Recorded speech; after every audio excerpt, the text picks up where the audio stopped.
that many of us will sympathise with the member for Dudley North, who I think has spoken for the people who are on his side of the House, and I hope the people on my side of the House will do the same if we have things like that in our party. I want to approach this in two ways. The first is to give publicity to someone who I don't think deserves it, but is dangerous, and that's Stephen Yaxley Lennon, also known as Andrew McMaster, as Paul Harris, as Wayne King, and now as Tommy Robinson. He is apparently a special advisor to the present leader, Gerard Batten, of UKIP.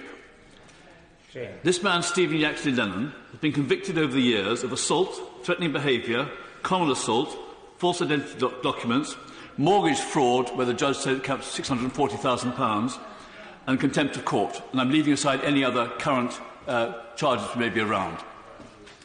I say to all my constituents, if you're fed up with the Tory party, don't go to a party like UKIP, which takes him in as a leader's advisor. If UKIP changes and throws him away, by all means. But until then, don't. He's dangerous, and the people he associates with are dangerous as well.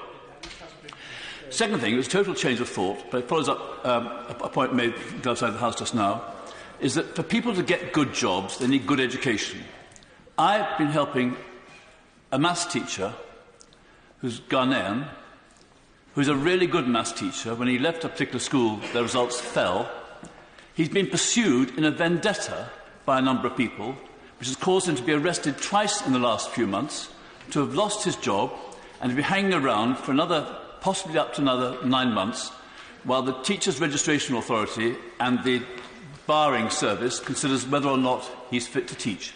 He clearly is fit to teach. He should not have been treated like that, and I don't believe if he'd been white that he would have been, neither by the police nor by the education authorities. And I regret that the Department for Education were involved in helping him to have his last job withdrawn from him. My last points are this. I spend a lot of time working with people who've got problems, and the ones which are most difficult to put right are when they are Sikh or some other subcontinent. We all know about Dr. Hadiza Bawagaba, the paediatrician who was treated, in my view, very unfairly, both by the investigation and by prosecution and by the GMC. Thank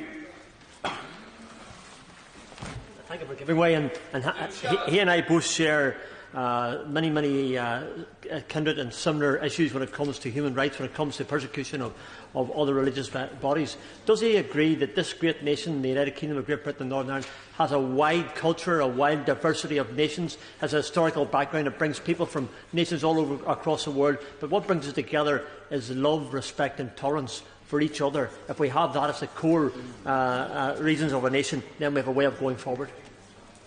I do.